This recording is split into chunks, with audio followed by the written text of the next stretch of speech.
Okay, question 6. Write equivalent fractions for each of the following by filling in the boxes. So let's do a quick review of equivalent fractions. Okay, so I'm going to have a unit area. I'm going to say this is my unit area of 1.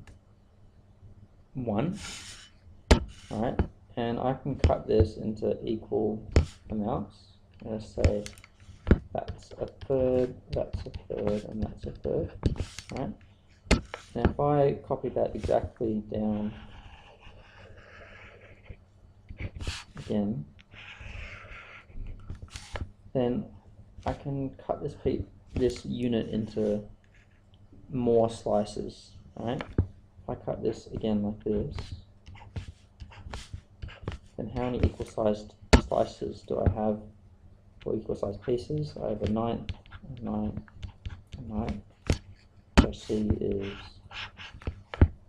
the same as my 1/3, a 9th, a 9th, a 9th, so 3/9, the same as my other 3rd, and a 9th, a 9th, a 9th, which is the same as my other 3rd.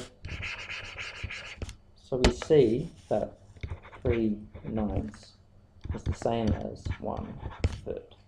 Okay. Now, to make equivalent fractions, we kind of see that it's multiplying everything by the same number. So multiplying the numerator by the same number and multiplying the denominator by the same number. Times 3 on 3. And why is that the case? Well, it's like I have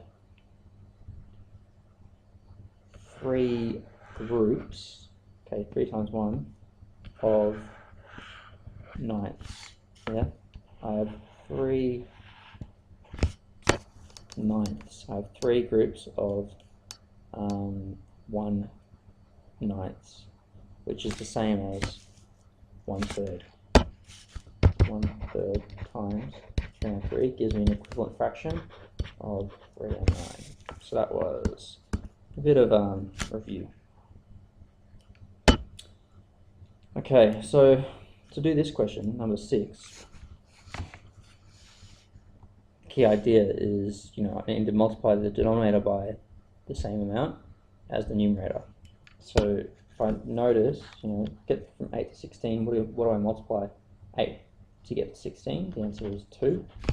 And so I must multiply the top one here by 2 as well. So I get 3 times 2 is 6.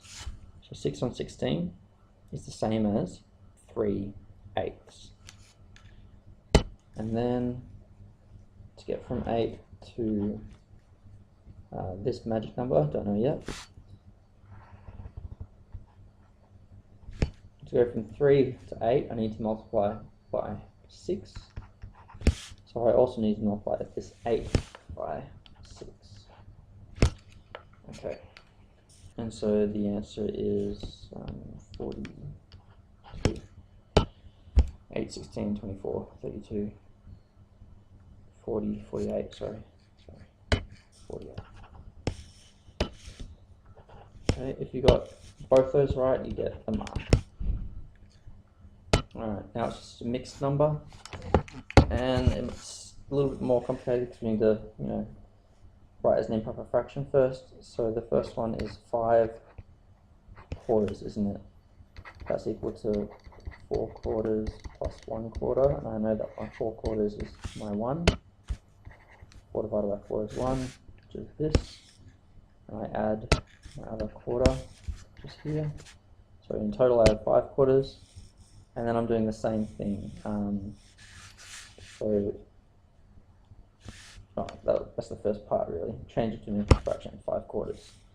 And then do the same thing I did before. How do we go from 5 to 50? I times by 10. So that means I must times this one by 10. So I get 40 here. So we get those both correct, we get an answer mark. And that's the 6th question.